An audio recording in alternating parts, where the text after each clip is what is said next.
ਸੰਤ ਸਪਾਈ TV ਦੇ programme ਨੂੰ ਸਾਰੇ ਸੰਸਾਰ ਵਿੱਚ ਵੇਖ ਸੁਣ ਰਹੇ ਦਰਸ਼ਕਾਂ ਅਤੇ ਸਰੋਤਿਆਂ ਨੂੰ ਲਾਂਬਾ ਗੁਰਚਰਨਜੀਤ ਸਿੰਘ ਵੱਲੋਂ ਬਾਅਦ ਜੀ ਆਇਆਂ ਨੂੰ ਅਤੇ ਸਤਿਕਾਰ ਸਹਿਤ ਵਾਹਿਗੁਰੂ ਜੀ ਕਾ ਖਾਲਸਾ ਵਾਹਿਗੁਰੂ ਜੀ ਕੀ ਫਤਿਹ। ਅੱਜ ਖਾਲਸੇ ਦਾ ਸਿਰਜਣਾ ਦਿਵਸ, ਵਿਸਾਖੀ ਦਾ ਪਾਵਨ ਪਵਿੱਤਰ ਦਿਹਾੜਾ ਹੈ। ਇੱਕ ਵਿਸਾਖੀ ਖਾਲਸੇ ਦੀ ਸਿਰਜਣਾ। ਇਸ ਦੇ ਨਾਲ ਹੀ ਅੱਜ ਸਾਹਿਬ ਸ੍ਰੀ ਗੁਰੂ ਅਮਰਦਾਸ ਜੀ ਮਹਾਰਾਜ ਦਾ ਗੁਰਤਾ ਗੱਦੀ ਦਾ ਦਿਵਸ ਵੀ ਹੈ। ਵਿਸਾਖੀ ਖਾਲਸੇ ਦੀ ਸਿਰਜਣਾ ਹੋਈ ਔਰ ਕਿਸ ਤਰੀਕੇ ਦੇ ਨਾਲ ਹੋਈ, ਕਿਵੇਂ ਕੀਤੀ, ਇਸ ਦੀ ਮਹੱਤਤਾ ਕੀ ਹੈ, ਇਸ ਪ੍ਰੋਗਰਾਮ ਦੇ ਵਿੱਚ ਤੁਹਾਡੇ ਨਾਲ ਕੁਝ ਵਿਚਾਰ ਸਾਂਝੇ ਕਰਾਂਗੇ। ਸਾਰੇ ਜਗਤ ਵਿੱਚ ਵਿਸਾਖੀ ਮਨਾਈ ਜਾਂਦੀ ਹੈ। ਹਿੰਦੁਸਤਾਨ ਦੇ ਵਿੱਚ ਵੀ, ਭਾਰਤ ਵਿੱਚ ਵੀ ਵੱਖ-ਵੱਖ ਹਿੱਸਿਆਂ ਵਿੱਚ ਇਸ ਨੂੰ ਮਨਾਇਆ ਜਾਂਦਾ ਹੈ। ਅਸਮ ਦੇ ਵਿੱਚ ਫਸਲਾਂ ਦੀ ਵਾਢੀ ਦਾ ਟਾਈਮ ਹੁੰਦਾ ਹੈ, ਇਸ ਨੂੰ ਬਿਹੂ ਕਰਕੇ ਮਨਾਉਂਦੇ ਆ। ਇਸ ਦਾ ਨਾਮ ਉਹਨਾਂ ਨੇ ਬਿਹੂ ਰੱਖਿਆ ਔਰ ਉਸ ਦੇ ਵਿੱਚ ਉਹ ਆਪਣੇ ਰਵਾਇਤੀ ਨਾਚ ਗਾਣੇ ਔਰ ਹੋਰ ਚੀਜ਼ਾਂ ਨਾਲ ਇਹਨੂੰ ਜਸ਼ਨ ਮਨਾਉਂਦੇ ਹਨ। ਇਸੇ ਤਰੀਕੇ ਨਾਲ ਕੇਰਲਾ ਦੇ ਵਿੱਚ ਵੀ ਮਲਿਆਲੀ ਜਿਹੜੇ ਹਨ ਉਹ ਇਸ ਨੂੰ ਓਨਮ ਕਰਕੇ ਮਨਾਉਂਦੇ ਹਨ। ਵਿਸਾਖੀ ਭਾਰਤ ਦਾ, ਬਲਕਿ ਖਾਸ ਕਰਕੇ ਪੰਜਾਬ ਦਾ ਇੱਕ ਬਹੁਤ ਹੀ ਮਹੱਤਵਪੂਰਨ ਵਿਸ਼ੇਸ਼ ਦਿਵਸ ਹੈ। ਹਰ ਥਾਂ ਇਸ ਨੂੰ ਫਸਲਾਂ ਦੇ ਨਾਲ ਜੋੜਿਆ ਗਿਆ ਔਰ ਇਹ ਕਮਾਲ ਹੈ ਕਿ ਗੁਰੂ ਗੋਬਿੰਦ ਸਿੰਘ ਸਾਹਿਬ ਨੇ ਵੀ ਜਦੋਂ ਇਸ ਦਿਨ ਦੀ ਚੋਣ ਕੀਤੀ ਹੈ ਤਾਂ ਉਹਨਾਂ ਨੇ ਵੀ ਇੱਕ ਫਸਲ ਦਾ ਜ਼ਿਕਰ ਕੀਤਾ ਹੈ ਕਿ ਅੱਜ ਦੇ ਦਿਨ ਇੱਕ ਨਵੀਂ ਫਸਲ ਵੀ ਤਿਆਰ ਹੋਈ ਹੈ। ਅਸੀਂ ਇਹਨਾਂ ਛੋਟੇ-ਛੋਟੇ ਨੁਕਤਿਆਂ ਦੇ ਉੱਤੇ ਗੱਲ ਕਰਾਂਗੇ, ਪਰ ਜਿਹੜੀ ਵਿਸਾਖੀ ਦੀ ਰਵਾਇਤੀ ਤੌਰ ਦੇ ਉੱਤੇ ਜਿਹੜਾ ਦਿਨ ਮਨਾਇਆ ਜਾਂਦਾ ਹੈ, ਪੰਜਾਬ ਦੇ ਹਵਾਲੇ ਨਾਲ ਜੇਕਰ ਗੱਲ ਕਰੀਏ ਤਾਂ ਲਾਲਾ ਧਨੀ ਰਾਮ ਚਾਤਰਕ ਨੇ ਬਹੁਤ ਸੋਹਣੇ ਲਫ਼ਜ਼ਾਂ ਦੇ ਵਿੱਚ ਇਸ ਨੂੰ ਕਲਮਬੰਦ ਕੀਤਾ ਸੀ। ਉਹ ਕਹਿੰਦੇ ਸੀ, ਤੂੜੀ ਤੰਦ ਸਾਂਭ ਹਾੜੀ ਵੇਚ ਕੱਟ ਕੇ, ਲੰਬੜਾ ਤੇ ਸ਼ਾਹਾਂ ਦਾ ਹਿਸਾਬ ਕੱਟ ਕੇ, ਮੀਂਹਾਂ ਦੀ ਉਡੀਕ ਤੇ ਸਿਆੜ ਕੱਢ ਕੇ, ਮਾਲ ਢਾਂਡਾ ਸਾਹਮਣੇ ਨੂੰ ਕਾਮਾ ਛੱਡ ਕੇ, ਪੱਗ ਝੱਗਾ ਚਾਦਰ ਨਵੇਂ ਸਿਵਾਏ ਕੇ, ਸੰਮਾਂ ਵਾਲੀ ਡਾਂਗ ਉੱਤੇ ਤੇਲ ਲਾਏ ਕੇ, ਕੱਛੇ ਮਾਰ ਵੰਝਲੀ ਆਨੰਦ ਛਾ ਗਿਆ, ਮਾਰਦਾ ਦਮਾਮੇ ਜੱਟ ਮੇਲੇ ਆ ਗਿਆ। ਇਹ ਜਿਹੜਾ ਮੇਲੇ ਆਣਾ, ਇਹ ਖੁਸ਼ੀ ਦਾ ਦਿਵਸ ਸੀ ਔਰ ਇਹ ਦਿਨ ਜੇਕਰ ਕੁਦਰਤ ਦੇ ਨਿਯਮ ਤੇ ਦੇਖਿਆ ਜਾਏ ਤਾਂ ਸੂਰਜ ਜਦੋਂ ਇੱਕ ਰਾਸ਼ੀ ਚੋਂ ਦੂਜੀ 'ਚ ਜਾਂਦਾ ਹੈ ਉਸ ਨੂੰ ਸੰਗਰਾਂਦ ਕਹਿੰਦੇ ਆ। ਉਹ ਹਰ ਵਾਰੀ ਸੰਗਰਾਂਦੀ ਦੇ ਤਰੀਕ ਤਾਂ ਮੁਕਰਰ ਹੋਏਗੀ ਜਦੋਂ ਉਹ ਇੱਕ ਰਾਸ਼ੀ ਚੋਂ ਦੂਜੀ ਜਾਏਗਾ, ਪਰ ਜੇਕਰ ਹੋਰ ਦੂਜੇ ਕੈਲੰਡਰਸ ਨਾਲ ਦੇਖਾਂਗੇ ਤਾਂ ਉਹ ਜਿਹੜੀ ਹੈ ਤਬਦੀਲ ਹੁੰਦੀ ਰਹੇਗੀ। ਉਹ ਮੁਕਰਰ ਇੱਕ ਨਹੀਂ ਕੀਤੀ ਜਾ ਸਕਦੀ। ਬਸ ਇੰਨੀ ਗੱਲ ਅਗਰ ਸਮਝ ਆ ਜਾਏ, ਹੁਣ ਇੱਕ ਵਿਸਾਖ ਜਿਹੜਾ ਦੇਸੀ ਮਹੀਨਾ ਜਿਹਨੂੰ ਕਹਿੰਦੇ ਆ, ਇਹ ਦੇਸੀ ਸਾਲ ਦਾ ਦੂਸਰਾ ਮਹੀਨਾ ਚੇਤ ਤੋਂ ਬਾਅਦ, ਔਰ ਪੰਜਾਬ ਦੇ ਵਿੱਚ ਹਿੰਦੂ, ਮੁਸਲਮਾਨ, ਸਿੱਖ ਔਰ ਦੂਸਰੇ ਤਕਰੀਬਨ 150 ਦੇ ਕਰੀਬ 12 ਮਾਹੇ ਲਿਖੇ ਗਏ ਜਿਹੜੇ ਇਸ ਦੇ ਉੱਤੇ ਆਧਾਰਿਤ ਹੈਗੇ ਆ। ਰਵਾਇਤੀ ਤੌਰ ਦੇ ਉੱਤੇ ਅੱਜ ਵੀ ਸੱਚਖੰਡ ਸ੍ਰੀ ਹਰਿਮੰਦਰ ਸਾਹਿਬ ਦੇ ਵਿੱਚ ਵੀ ਵਿਸਾਖ ਦਾ ਉਹ ਜਿਹੜਾ 12 ਮਾਹੇ ਦਾ ਪਾਠ ਕੀਤਾ ਗਿਆ, ਉਹ ਗੁਰੂ ਅਰਜਨ ਦੇਵ ਜੀ ਮਹਾਰਾਜ ਦਾ 12ਵਾਂ ਮਾਝ ਦਾ ਪਾਠ ਕੀਤਾ ਜਾਂਦਾ ਹੈ ਆਮ ਤੌਰ ਦੇ ਉੱਤੇ ਗੁਰਦੁਆਰਿਆਂ 'ਚ। ਪਰ ਗੁਰੂ ਨਾਨਕ ਦੇਵ ਜੀ ਨੇ ਵੀ ਤੁਖਾਰੀ ਰਾਗ ਵਿੱਚ 12 ਮਾਹ ਰਚਿਆ। ਸਾਹਿਬ ਸ੍ਰੀ ਗੁਰੂ ਅਰਜਨ ਦੇਵ ਜੀ ਮਹਾਰਾਜ ਨੇ 12ਵਾਂ ਮਾਝ ਵਿੱਚ ਰਚਿਆ। ਜਦੋਂ ਗੁਰੂ ਨਾਨਕ ਦੇਵ ਜੀ ਗੱਲ ਕਰਦੇ ਹੈ ਇਸ ਗੱਲ ਦੀ ਤਾਂ ਉਹ ਕਹਿੰਦੇ, ਵੈਸਾਖ ਭਲਾ ਸਾਖਾ ਵੇਸ ਕਰੇ, ਧਨ ਦੇਖੈ ਹਰ ਦੁਆਰ ਆਵੋ ਦਇਆ ਕਰੋ। ਬੇਨਤੀ ਹੈ, ਜੋਦੜੀ ਹੈ। ਧਨ ਕਹਿੰਦੇ ਇਸਤਰੀ ਨੂੰ, ਜੀਵ ਰੂਪ ਇਸਤਰੀ। ਕਰ ਆਓ ਪਿਆਰੇ ਦੁੱਤਰ ਤਾਰੇ, ਤੁਧ ਬਿਨ ਅੱਡ ਨਾ ਮੋਲੇ। ਇੱਕ ਮੁੱਲ, ਇੱਕ ਬੇਨਤੀ ਹੈ, ਜੋਦੜੀ ਹੈ। ਤੇ ਗੁਰੂ ਅਰਜਨ ਦੇਵ ਜੀ ਜਦੋਂ ਗੱਲ ਕਰਦੇ ਹੈ ਤਾਂ ਵੈਸਾਖ ਸੁਹਾਵਾ ਤਾਂ ਲੱਗੈ ਜਾਂ ਸੰਤ ਭੇਟੇ ਹਰ ਸੋਏ। ਇਹ ਮਿਲਾਪ ਦੀ ਗੱਲ ਹੈ, ਜੋਦੜੀ ਹੈ, ਬੇਨਤੀ ਹੈ। ਪਰ ਗੁਰੂ ਗੋਬਿੰਦ ਸਿੰਘ ਸਾਹਿਬ ਨੇ ਵੀ 12 ਮਾਹੇ ਰਚੇ ਆ, ਔਰ ਬੜੇ ਕਮਾਲ ਹੈ। ਆਮ ਅਸੀਂ ਉਸ ਨੂੰ ਬਹੁਤਾ ਨਹੀਂ ਵੇਖਦੇ। ਸਾਹਿਬ ਸ੍ਰੀ ਗੁਰੂ ਗੋਬਿੰਦ ਸਿੰਘ ਜੀ ਮਹਾਰਾਜ ਜਦੋਂ 12 ਮਾਹੇ ਰਚਦੇ ਆ, ਉਹਨਾਂ ਦਾ ਅੰਦਾਜ਼ ਵੀ ਫਿਰ ਉਹ ਖੰਡੇ ਵਾਲਾ ਹੀ ਹੈ। ਉਹ ਕਹਿੰਦੇ ਬਾਸ ਸੁਬਾਸ ਆਕਾਸ ਮਿਲੀ ਯਾਰ ਬਾਸਤ ਭੂਮ ਮਹਾ ਛਪ ਪਾਈ। ਇਸ ਵਿਸਾਖ ਦੇ ਮਹੀਨੇ ਸੁਗੰਧੀਆਂ ਫੈਲ ਰਹੀਆਂ, ਖੁਸ਼ਬੂ ਫੈਲ ਰਹੀਆਂ, ਸਾਰੇ ਪਾਸੇ ਖੇੜਾ ਹੈ। ਸੀਤਲ ਮੰਦ ਸੁਗੰਧ ਸਮੀਰ ਬਹੇ ਮਕਰੰਦ ਨਿਸੰਕ ਮਿਲਾਈ। ਬੜੀਆਂ ਖੁਸ਼ਬੂ ਫੈਲ ਰਹੀਆਂ। ਪੈਰ ਪਰਾਗ ਰਹੀ ਬੈਸਾਖ ਸਭੇ ਬ੍ਰਿਜ ਲੋਗਨ ਕੀ ਦੁਖਦਾਈ। ਪਰ ਮਾਲਣ ਨੇ ਉਹ ਜਿਹੜੇ ਇਹਨਾਂ ਸਾਰੇ ਫੁੱਲਾਂ ਦੇ ਵਿੱਚੋਂ ਜਿਹੜਾ ਪਿਆਰ ਦਾ ਰਸ ਸੀਗਾ ਉਹ ਖਿੱਚ ਲਿਆ ਹੈ। ਮਾਲਨ ਲੈਬ ਕਰੋ ਰਸ ਕੋ ਟਸਕਿਓ ਨਾ ਹੀਓ ਕਸਕਿਓ ਨਾ ਕਸਾਈ। ਇੱਥੇ ਪ੍ਰੀਤਮ ਨੂੰ ਕਸਾਈ ਕਰਕੇ ਮੁਖਾਤਬ ਕੀਤਾ ਗਿਆ।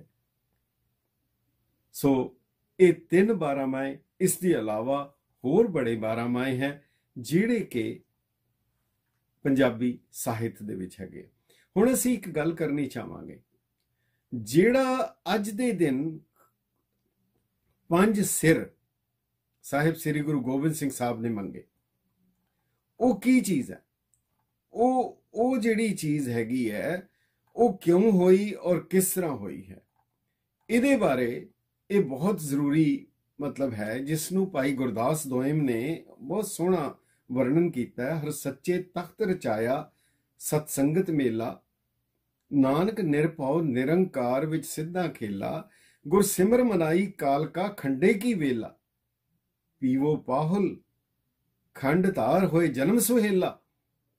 ਗੁਰ ਸੰਗਤ ਕੀਨੀ ਖਾਲਸਾ ਮਨਮੁਖੀ ਦੁਹੇਲਾ, ਵਾਹੋ ਵਾਹੋ ਗੋਬਿੰਦ ਸਿੰਘ ਆਪੇ ਗੁਰਚੇਲਾ। ਗੁਰੂ ਨਾਨਕ ਦੇਵ ਜੀ ਮਹਾਰਾਜ ਨੇ ਸੰਗਤਾਂ ਕਾਇਮ ਕੀਤੀਆਂ, ਛੋਟੀ ਸੰਗਤ, ਬੜੀ ਸੰਗਤ, ਮੈਣੀ ਸੰਗਤ, ਕੱਚੀ ਸੰਗਤ, ਪੱਕੀ ਸੰਗਤ, ਜਿੱਥੇ ਗਏ ਸੰਗਤਾਂ ਕਾਇਮ ਕੀਤੀਆਂ। ਭਾਈ ਗੁਰਦਾਸ ਕਹਿ ਰਹੇ ਗੁਰਸੰਗਤ ਕੀਨੀ ਖਾਲਸਾ। ਹੁਣ ਗੁਰੂ ਗੋਬਿੰਦ ਸਿੰਘ ਸਾਹਿਬ ਨੇ ਜਿਹੜੀ ਸੀਸ ਦੀ ਮੰਗ ਕੀਤੀ ਤੇ ਜਿਹੜਾ ਗੁਰੂ ਨਾਨਕ ਦੇਵ ਜੀ ਮਹਾਰਾਜ ਨੇ ਜਿਹੜਾ ਕਿਹਾ, ਕੀ ਉਹਦੇ ਵਿੱਚ ਕੋਈ ਫਰਕ ਹੈ? ਗੁਰੂ ਨਾਨਕ ਦੇਵ ਜੀ ਨੇ ਆਵਾਜ਼ ਦਿੱਤੀ ਹੈ, ਜੋ ਤੋ ਪ੍ਰੇਮ ਖੇਲਣ ਕਾ ਚਾਓ ਸਿਰ ਤਰ ਤਲੀ ਗਲੀ ਮੇਰੀ ਆਓ। ਜੇ ਤੁਸੀਂ ਪਿਆਰ ਕਰਨਾ, ਜੇ ਤੁਸੀਂ ਇਸ਼ਕ ਕਰਨਾ, ਜੇ ਤੁਸੀਂ ਪਿਆਰੇ ਖਵਾਣਾ, ਤਾਂ ਫਿਰ ਆਓ, ਸਿਰ ਹਥੇਲੀ ਦੇ ਉੱਤੇ ਰੱਖ ਕੇ ਆਓ। ਇਹ ਬਚਨ ਹੈ। ਤਾਂ ਗੁਰੂ ਗੋਬਿੰਦ ਸਿੰਘ ਸਾਹਿਬ ਕੀ ਕਰ ਰਹੇ ਹੈ? ਜੇ ਤੁਸੀਂ ਮੇਰੇ ਪਿਆਰੇ ਬਣਨਾ, ਸਿਰ ਹਥੇਲੀ ਤੇ ਰੱਖ ਕੇ ਆਓ।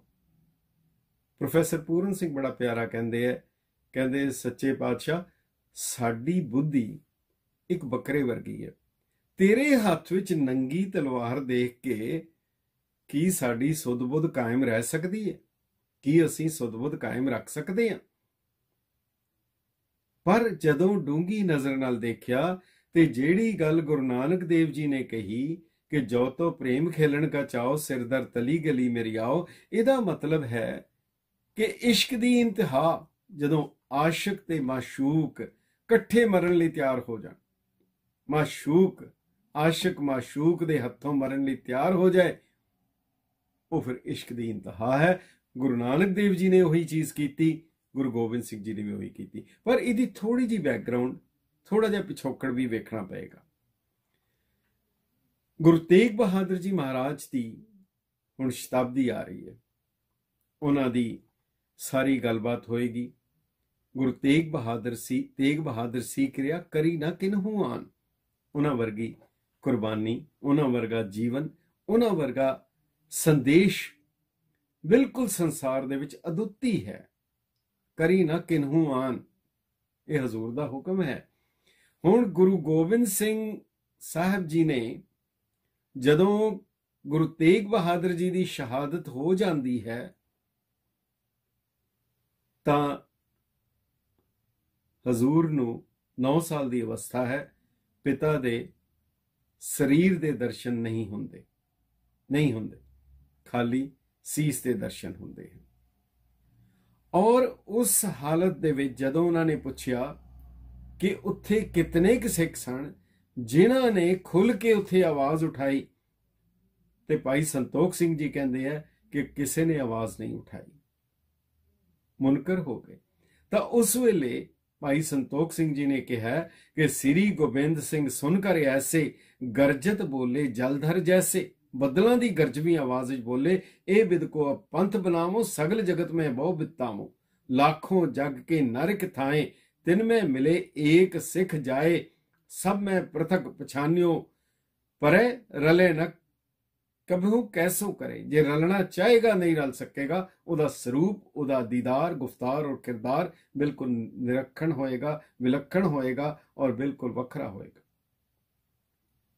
जदों अंग्रेज पंजाब दे विच आए ਤਾਂ ਸ਼ਾਇਦ ਕੈਪਟਨ ਮਰੇ ਜਾਂ ਟਰਲੋਨੀ ਇਹਨਾਂ ਨੇ ਭੰਗੂ ਨੂੰ ਪੁੱਛਿਆ ਸੀ ਕਿ ਗੁਰੂ ਗੋਬਿੰਦ ਸਿੰਘ ਜੀ ਨੇ ਆਪਣੇ ਸਾਹਿਬਜ਼ਾਦਿਆਂ ਨੂੰ ਕੁਝ ਨਹੀਂ ਦੇ ਕੇ ਗਏ, ਉਹਨਾਂ ਨੂੰ ਨਹੀਂ ਬਚਾ ਸਕੇ, ਤੁਹਾਨੂੰ ਕਿਵੇਂ ਬਚਾਣਗੇ।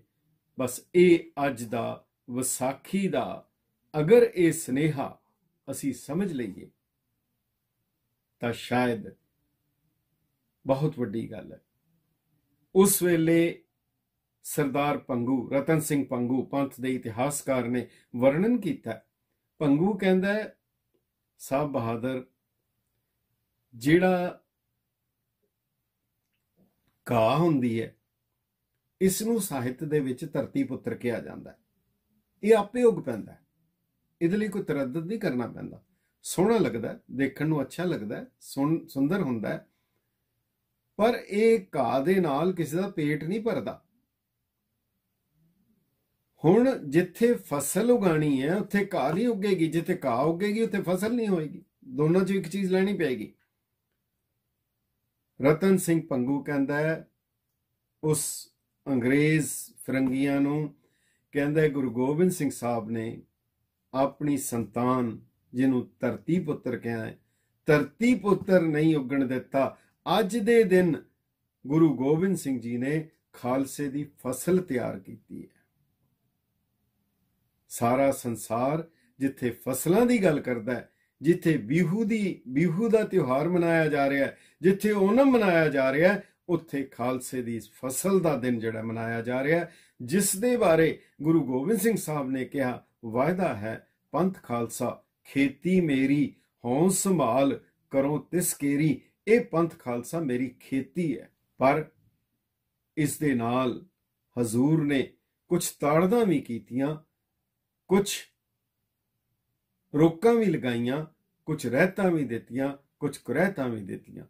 ਪਰ ਇੱਕ ਚੀਜ਼ ਉਹ ਜ਼ਰੂਰ ਯਾਦ ਰੱਖਣ ਵਾਲੀ ਹੈ, ਜਿਹੜੀ ਬਹੁਤ ਵੱਡੀ ਹੈ, ਜਿਹੜੀ ਸੰਸਾਰ ਦੇ ਵਿੱਚ ਕਿਸੇ ਵੀ ਕੌਮ ਨੂੰ ਗਰਤ ਕਰਨ ਲਈ, ਸਮਾਪਤ ਕਰਨ ਲਈ, ਵੱਡੇ ਤੋਂ ਵੱਡੇ ਵਿਅਕਤੀਆਂ ਨੂੰ ਸਮਾਪਤ ਕਰ ਦਿੰਦੀ ਹੈ, ਉਸ ਵੱਲ ਇਸ਼ਾਰਾ ਦੇ ਜ਼ਰੂਰੀ ਹੈ। ਜਦੋਂ ਰੰਗੜਾਂ ਦੀ, ਮੁਗਲਾਂ ਦਾ ਇੱਕ ਡੋਲਾ ਅਨੰਦਪੁਰ ਸਾਹਿਬ ਗੁਰੂ ਗੋਬਿੰਦ ਸਿੰਘ ਜੀ ਦੇ ਕੋਲ ਕੁਝ ਸਿੱਖ ਲੈ ਆਏ ਤਾਂ ਹਜ਼ੂਰ ਸੱਚੇ ਪਾਤਸ਼ਾਹ ਨੇ ਬਹੁਤ ਸਖਤ ਤਾੜਨਾ ਕੀਤੀ। ਉਹਨਾਂ ਨੇ ਕਿ ਸਿੰਘਾਂ ਨੇ ਕਿਹਾ, ਹਜ਼ੂਰ ਸਕਲ ਸਿੱਖ ਪੁੱਛਣ ਗੁਣ ਖਾਣੀ, ਸਗਲ ਤੁਰਕ ਭੁਗਵੇ ਹਿੰਦਵਾਣੀ। ਸਿੱਖ ਬਦਲਾ ਲੈ ਭਲੇ ਜਨਾਵੋ, ਗੁਰ ਸ਼ਾਸਤਰ ਕਿਉਂ ਵਰਜ ਹਟਾਵੇ। ਜਦੋਂ ਉਹ ਇਸ ਤਰ੍ਹਾਂ ਕਰਦੇ ਹੈ ਤਾਂ ਕਿਉਂ ਨਹੀਂ ਉਹਨਾਂ ਕੋਲੋਂ ਬਦਲਾ ਲੈਣਾ ਚਾਹੀਦਾ। ਸਾਰੇ ਸੰਸਾਰ ਦੇ ਵਿੱਚ ਜਿੱਥੇ ਵੀ ਜੰਗ ਹੁੰਦੀ ਹੈ, ਭਾਵੇਂ ਇਤਿਹਾਸਕ ਹੈ, ਮਿਥਿਹਾਸਕ ਹੈ, ਪੌਰਾਣਿਕ ਹੈ, ਕਿਧਰੇ ਵੀ ਹੈ, ਭਾਵੇਂ ਉਹ ਕਿਸੇ ਵੀ ਦੇਸ਼ ਵਿੱਚ ਹੈ, ਭਾਵੇਂ ਵਰਲਡ ਵਾਰ ਫਸਟ ਹੈ, ਸੈਕੰਡ ਹੈ, ਜਾਂ ਹੁਣ ਵੀ ਜਿੱਥੇ ਹੋ ਰਿਹਾ ਹੈ, ਸਾਰੀ ਗਾਜ ਜਿਹੜੀ ਗਿਰਦੀ ਹੈ ਉਹ ਔਰਤਾਂ ਦੇ ਉੱਤੇ ਗਿਰਦੀ ਹੈ। ਪਰ ਇਹ ਇੱਕ ਕਿਤਨਾ ਉੱਚਾ ਆਦਰਸ਼ ਖਾਲਸੇ ਦੀ ਝੋਲੀ ਪਾਇਆ। ਗੁਰੂ ਗੋਬਿੰਦ ਸਿੰਘ ਸਾਹਿਬ ਨੇ ਕਿਹਾ, ਸੁਨ ਸਤਿਗੁਰ ਬੋਲੇ ਤਿਸ ਬੇਰੇ। ਉਸੇ ਵੇਲੇ ਹਜ਼ੂਰ ਨੇ ਕਿਹਾ, ਹਮਲੇ ਜਾਣੋ ਪੰਥ ਉਚੇਰੇ, ਨਹੀਂ ਅਧੋਗਤੀ ਵਿਖੇ ਪਹੁੰਚਾਵੇ, ਤਾਂ ਤੇ ਰਲਮਲ ਕਰਨ ਹਟਾਵੇ। ਇਸ ਦੇ ਬਾਅਦ ਕਈ ਰਹਿਤਨਾਮੇ 'ਚ ਆ ਗਿਆ, ਤੁਰਕਣੀ ਦਾ ਸੰਗ ਨਹੀਂ ਕਰਨਾ। ਇਸ ਨੂੰ ਕਈਆਂ ਨੇ ਗਲਤ ਤਰੀਕੇ ਨਾਲ ਉਹਦੀ ਵਿਆਖਿਆ ਕੀਤੀ ਕਿ ਸ਼ਾਇਦ ਇਹ ਤੁਰਕਾਂ ਦੇ ਨਾਲ ਕੋਈ ਵਿਰੋਧਤਾ ਹੈ ਜਾਂ ਉਹਨਾਂ ਦੇ ਖਿਲਾਫ ਹੈ। ਨਹੀਂ, ਥੋੜਾ ਜਿਹਾ ਧਿਆਨ ਦੇ ਦਿਓ। ਗੁਰੂ ਗੋਬਿੰਦ ਸਿੰਘ ਸਾਹਿਬ ਨੇ ਇਹ ਹੁਕਮ ਦੇ ਕੇ ਉਸ ਵੇਲੇ ਦੁਸ਼ਮਣ ਦੀਆਂ ਔਰਤਾਂ ਦੇ ਸਿਰ ਦੇ ਉੱਤੇ ਹੱਥ ਰੱਖਿਆ, ਉਹਨਾਂ ਨੂੰ ਵੀ ਪ੍ਰੋਟੈਕਸ਼ਨ ਦਿੱਤੀ। ਔਰ ਜਦੋਂ ਖਾਲਸਾ ਤਿਆਰ ਹੋ ਗਿਆ, ਉਸ ਦੇ ਬਾਅਦ ਜਿਹੜੀਆਂ ਹਜ਼ੂਰ ਨੇ ਬਖਸ਼ਿਸ਼ਾਂ ਕੀਤੀਆਂ ਉਹ ਜ਼ਰੂਰ ਯਾਦ ਕਰਨ ਵਾਲੀਆਂ। ਹਜ਼ੂਰ ਨੇ ਕਿਹਾ, ਖਾਲਸਾ ਮੇਰੋ ਰੂਪ ਹੈ ਖਾਸ, ਖਾਲਸਾ ਮੇਰੋ ਰੂਪ ਹੈ ਖਾਸ। ਸਾਨੂੰ ਸ਼ੀਸ਼ੇ ਦੇ ਸਾਹਮਣੇ ਜਾ ਕੇ ਵੇਖਣਾ ਪਏਗਾ ਕਿ ਇਹ ਰੂਪ ਗੁਰੂ ਗੋਬਿੰਦ ਸਿੰਘ ਸਾਹਿਬ ਦਾ ਹੈ। ਖਾਲਸੇ ਮੈਂ ਹੂੰ ਕਰੋ ਨਿਵਾਸ, ਖਾਲਸਾ ਮੇਰੋ ਮੁਖ ਹੈ ਅੰਗਾ, ਖਾਲਸੇ ਕੇ ਹੋ ਸਦ ਸਦ ਸੰਗਾ, ਖਾਲਸਾ ਮੇਰੋ ਇਸ਼ਟ ਸੁਹਿਰਦ, ਖਾਲਸਾ ਮੇਰੋ ਕਈਅਤ ਬਿਰਦ, ਖਾਲਸਾ ਮੇਰੋ ਪਛਰ ਪਾਤਾ, ਖਾਲਸਾ ਮੇਰੋ ਸੁਖ ਐਲਾਦਾ, ਖਾਲਸਾ ਮੇਰੋ ਮਿੱਤਰ ਸਖਾਈ, ਖਾਲਸਾ ਮਾਤ ਪਿਤਾ ਸੁਖਦਾਈ।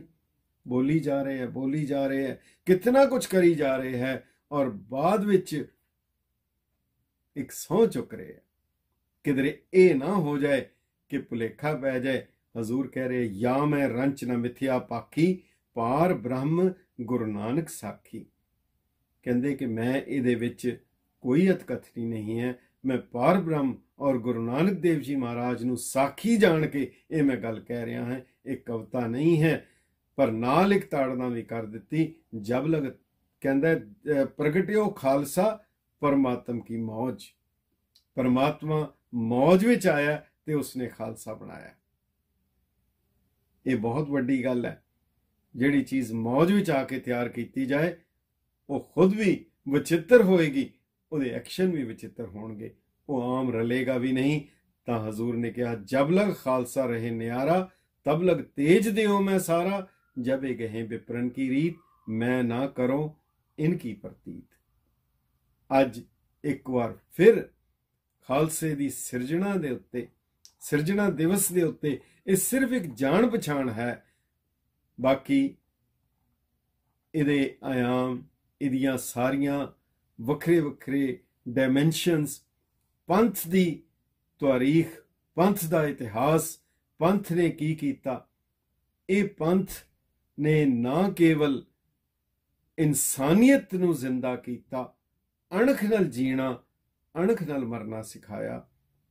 खालसे नूं जिहड़ी चीज़ झोली च पाई, उन्होंने ये नहीं किया कि मौत तो छुट्टी मंगी, उन्होंने किया मौत के डर तो निजात मंगी। यही अमृत है, जदों मौत का डर खत्म हो जाए, मरण काल का त्रास निवरिए। अज सारा संसार त्रस्त है, अज सारा संसार व्याकुल है। अज अरदास करिए, जगत जलंदा रख लै अपनी किरपा धार। खालसे दे साजना दिवस के उत्ते एक बार फिर सब नूं बहुत बहुत वधाई दिंदियां इस चैनल दे विच तुहाडा स्वागत है, जी आया है। तुसी अपने विचार जरूर दिओ, और नाल ही ये भी दसो कि असी किहड़े होर विषय या होर किहड़ियां चीज़ां दे उत्ते असी गल कर सकीए। पंथ, गुरु पंथ एक इतना वड्डा विषय है, असी इस दे बारे किसी भी पक्ष नूं लैके तुहाडे नाल, भावें वो इतिहास है, भावें इहदे ग्रंथ है, भावें इहदियां जिहड़ियां कारवाइयां है, भावें मते है, गुरमते है, हुक्मनामे है, इहदे बारे भावें राजनीतिक है, समाजिक है या इतिहासक है, असी हर पक्ष नूं तुहाडे नाल साझा करन दी कोशिश करांगे। तुसी अपने विचार भी जरूर लिखो और असीस भी दो, और नाल ये भी दसो कि तुहाडे नाल तुसी किहड़े विषयां दे उत्ते साडे नाल गलबात करनी चाहते हो। वाहिगुरू जी का खालसा, वाहिगुरू जी की फतेह।